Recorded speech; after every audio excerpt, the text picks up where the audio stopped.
Jitsu in the Bluff, a first-class podcast for all the jiu-jitsu guys and gals in all the small towns and big cities who, like me, have an interest in jiu-jitsu. Let's jump in now. First, I'd like to give a big thank you to both of our professors for joining us today. We're really honored to have them here. Thank you, Ren. Today we'll be chatting with Professor Jaime and Professora Cynthia, the first Gracie Barra woman black belt in Moss Bluff and Lake Charles. So, first, what's it like being able to walk into Gracie Barra every day and call it your job? I love it. To call it my job is a whole different story. I walk in through those doors and I feel nothing but, well, I know that I'm going to get some training in. I know I'm going to see my favorite people. I love our schools. I love the work, I say quote unquote work that goes into it. There is a lot of work that goes into it. It just doesn't feel like that hideous work that some of us feel when we go to work, to our jobs. It doesn't feel like that to me. It feels fun. It never feels like work. I agree. I can't imagine my life without walking through those doors every day. And there's nothing more gratifying, more fulfilling than helping people reach their goals, whatever it is they're looking for. We can help them find that within themselves. And by enriching their lives, it enriches our lives. So it's a win-win for both of us. And to call it a job is almost not, there's not a word that I think defines what our passion for what we do is. So, what made you originally choose Gracie Barra instead of any other gym? So I started jiu-jitsu in Arizona a long time ago, and there was almost no schools of martial arts. So when I moved to Houston, there was a gentleman named Vinicius Magalhaes who was a famous jiu-jitsu guy. So I was like, I want to go to his school. I want to see what he's like. I want to meet this guy. I saw him on the internet. And so I go to the school, and the first day I was there was the most welcoming experience, the most down-to-earth, the fact that so many people were so professional, so like thoughtful and considerate that I had never had an experience like that in martial arts. And when I went there, I was literally, from that first day, I never looked back. Well, for me, it was a little different.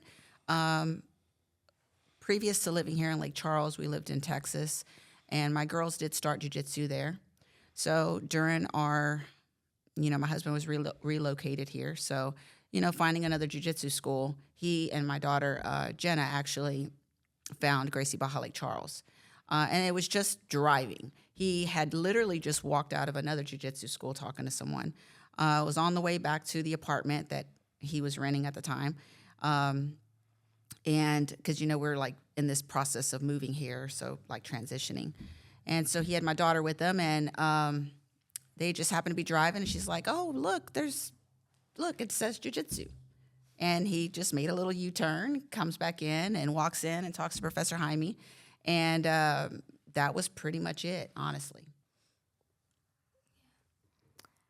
What's the favorite part of your jobs? So many Everything. things. We both like teaching. Kids' classes are probably the hardest work we ever do. And I say the hardest work we ever do, but really because we're dealing with children. Yeah. And they're fun. They are everywhere. We're constantly redirecting. And that's the part that's like, okay, making sure that they're paying attention, getting something out of it, right? We also want them to have fun. We want them to learn. But there's just constant redirection. There's maintaining the structure that we have, consistency. And that is probably the hardest, is having all of us working cohesively to keep that structure, to keep the consistency throughout the whole 45-minute class, because we are dealing with 4 to 6-year-olds, and then the next class would be our 7 to 9-year-olds, which is a lot easier. But it's fun, and I love the kids' classes. I love the parents. I love to see their reactions of their kids, whether they're super excited that their kid got a takedown, or whether they're just like, oh man, my kid not today. They're having a bad day today.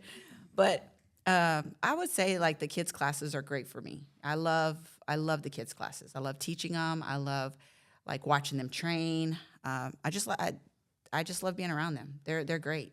I agree. The thing about teaching kids is that you never know what today is going to bring. Yeah. It's like a totally new day every time, because you can have a kid who's like super shy for months and then poof, that instantly he's out of his shell. Yeah. Like it's just total transformation. Yeah. And when you see that, it's just like so much fun. And then you see their confidence, and then it just motivates you. And not only that, they're adorable. So both of you have your black belts. What has owning your black belts meant for you? So I've done a few things in my life.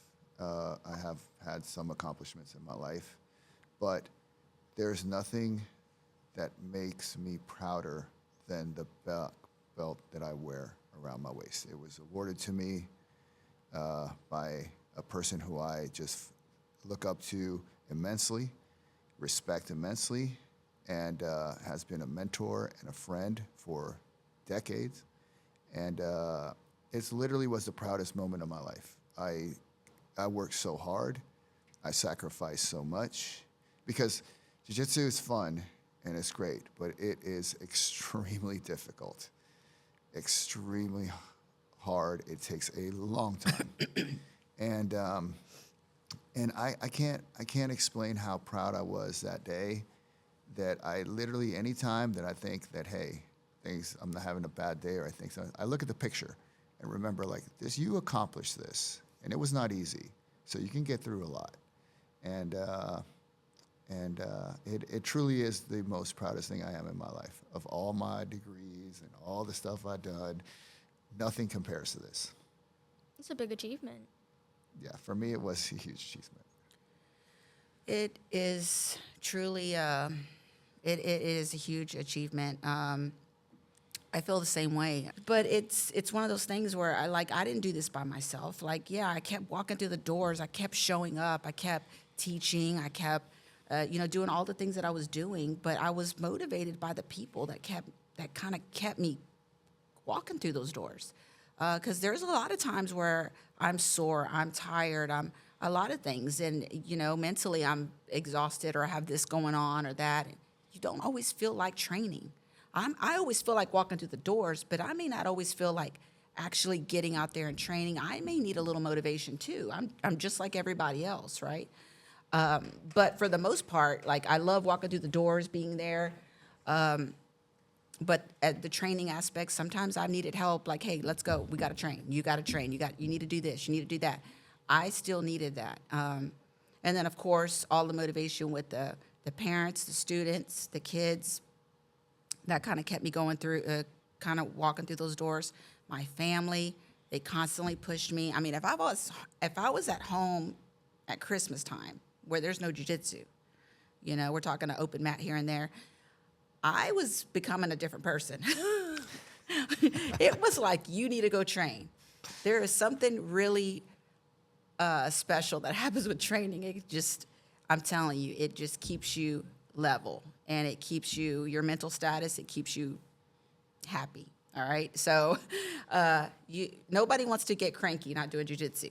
So I will say, like, my family, they've sacrificed a lot too. I always say I invested a lot of time in myself getting to this point, and my family too.